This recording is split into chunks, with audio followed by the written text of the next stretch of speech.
Police ने एक बड़ा खुलासा करते हुए ऑनलाइन गेमिंग में सट्टा लगाने वाले गैंग का पर्दाफाश किया है। क्या है सच्चाई? देखिए, थाना साइबर की जो टीम है हमारी, उनको एक सूचना मिली थी, एनसीआरपी पोर्टल पे कंप्लेंट थी। उसी की जब जांच किया गया तो जांच में एक अकाउंट नंबर है, उससे रिलेटेड एक मोबाइल नंबर है, उसकी लोकेशन लखनऊ में उनको प्राप्त हुई थी। इसी पे एक टीम का गठन करके वहाँ पे भेजा गया और वहाँ पे लोकल लोगों से पूछताछ किया गया तो ये जानकारी मिली कि यहाँ पे एक ऑफिस चल रहा है। और उसी पे जब वहाँ पे सर्च किया गया तो वहाँ 7 लोग मिले, जिसमें एक रणवीर कुमार राम प्रवेश हैं, मोहम्मद सारिक हैं, एक मोहम्मद रफ़ीक है, एक आलोक कुमार हैं, एक अंगद कुमार हैं, एक बदरुल हैं, एक कृष्ण कुमार है। इसमें से जो 5 लोग हैं वो ज़िला सहरसा मतलब बिहार के रहने वाले हैं। एक व्यक्ति है वो मधुबनी डिस्ट्रिक्ट बिहार के रहने वाले हैं और एक जो है आलोक कुमार, ये कानपुर यूपी के रहने वाले हैं। और वहाँ से इनके पास से करीब 12 जो मोबाइल फ़ोन मिले थे, 4 लैपटॉप मिले थे और इसके अलावा अन्य विभिन्न प्रकार के जो दस्तावेज़, बैंक अकाउंट्स की डिटेल्स और ये सारी चीज़ें इनके पास से मिली थी।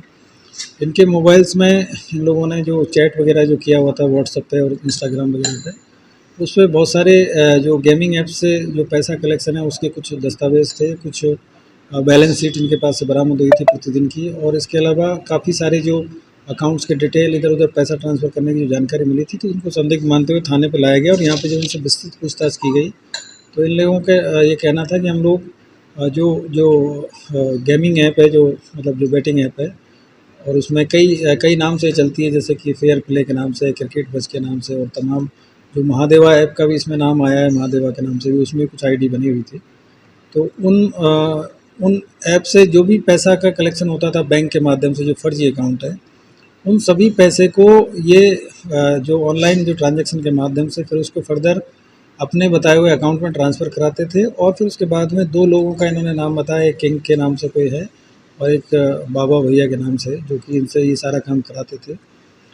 उनके बताए हुए अकाउंट में फिर उसको ये पैसे को आगे ट्रांसफ़र करते थे। कुछ पैसा क्रिप्टो के माध्यम से जाता था, कुछ पैसा जो कैश विड्रॉल करने के बाद में फिर उसको हवाला के माध्यम से लोग ट्रांसफ़र कराते थे और कुछ जो पैसा है वो अकाउंट ट्रांजैक्शन के माध्यम से ये इधर-उधर ट्रांसफ़र कराने का इनका डेली का काम था। और फिर उसके बाद में प्रतिदिन का हिसाब रखना और उसको फिर उसके बाद में उसको नष्ट कर देना, यही इन लोगों का डेली का काम था।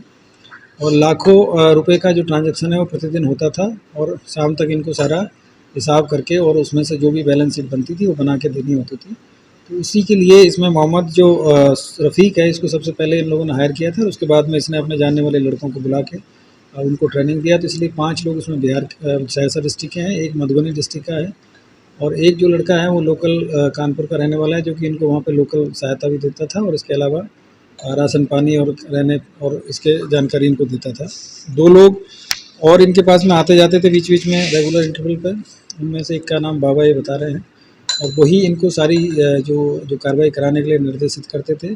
और इन्होंने जो व्हाट्सएप पे बहुत सारे ऐसे चैट ग्रुप बना रखे थे जिसमें 4-5 मेंबर, किसी में 10 मेंबर है, किसी में 12 मेंबर है। तो उसमें इनके अलग-अलग काम के लिए अलग-अलग चैट ग्रुप बने हुए थे और वहीं पे जो सूचनाएँ आती थी उसको ये दिन भर जो मोबाइल के माध्यम से, लैपटॉप के माध्यम से एक तरीके से ऑफ़िस के रूप में ये सारा जो इनका काम चल रहा था। और काफ़ी बड़े लेवल पे ये पैसे का मैनेजमेंट ये लोग देखते थे और एक बहुत ही ऑर्गेनाइज़ तरीके से लोग काम कर रहे थे। और इसमें जो पैसा आता था तमाम देश भर में, जो इनके जो गेमिंग ऐप से जो लोग फर्जी अकाउंट से उधर से फिर इनको ट्रांसफ़र करते थे और उसके बाद में आगे फर्दर उसका मैनेजमेंट ये लोग देखते थे। तो ये काफ़ी ऑर्गेनाइज़ तरीके से लोग काम कर रहे थे और हमारी जो थाना साइबर की टीम है उन्होंने काफ़ी इसमें मेहनत किया, काफ़ी डिटेल में जाके एसपी जो ट्रैफिक साहब, एसपी क्राइम साहब हैं, एसपी सिटी साहब और हमारे एसपी साहब हैं, इन सब लोगों ने इसमें काफ़ी मेहनत किया, तब ये सारी चीज़ों की जानकारी मिली। और हम लोग इसमें आगे जो बैंक स्टेटमेंट मिले हैं उनमें जो बैंक के जो अकाउंट्स हैं उनकी जानकारी हम लोग कर रहे हैं।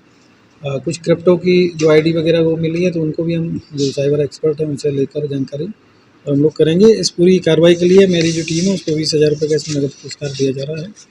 और आगे भी इस तरह के जो लोग हैं उनके खिलाफ लगातार ये साइबर थाने की जो टीम है वो काम करती रहेगी, क्योंकि ये लोग बड़े लेवल पे ऑर्गेनाइज तरीके से क्राइम कर रहे हैं। और जो लोग समझते नहीं हैं, जो टेम्पटेशन में इस तरह की जो ऐप है उन पर आईडी बना लेते हैं और तमाम तरह से जो फ्रॉड के चक्कर में फंस के अपना जो एक मेहनत की कमाई है उसको गवा देते हैं लालच में।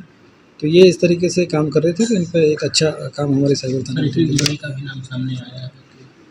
कुछ इस तरह की जानकारी इन लोगों ने बताई है कि कुछ लोग इसमें जो बाहर से भी ऑपरेट करते हैं और जो हवाला के माध्यम से और क्रिप्टो के माध्यम से जो पैसा है वो दुबई तक भी लोग ट्रांसफ़र करते हैं, और इसमें कई लोग हैं जो कि बहुत ही ऑर्गेनाइज तरीके से जुड़े हुए हैं। पुलिस को क्या क्या बरामद हुआ है इनके पास? इनके पास 12 मोबाइल फ़ोन मिले हैं जो कि इसी काम के लिए यूज होते थे, और उसमें इन्होंने जो जो वर्चुअल नंबर के माध्यम से सभी लोग आपस में व्हाट्सएप पे कनेक्टेड थे ये लोग, और साथ ही साथ 4 लैपटॉप मिले हैं, उनसे डेली बैठ के और जो पैसे का हिसाब करना बैंक में, इन्होंने जो भी जितने भी अकाउंट्स थे उनकी सबकी इनके पास में पासवर्ड और आईडी, जो यूज़र आईडी और पासवर्ड जो होता है वो सब इनके पास में था। तो पैसा मंगाना फिर उसको वहीं से बैठ के ट्रांसफ़र कर देना, तो ये ऑनलाइन जो बैंकिंग का पूरा ये लोग फ़ायदा इसमें उठा रहे थे। ठीक।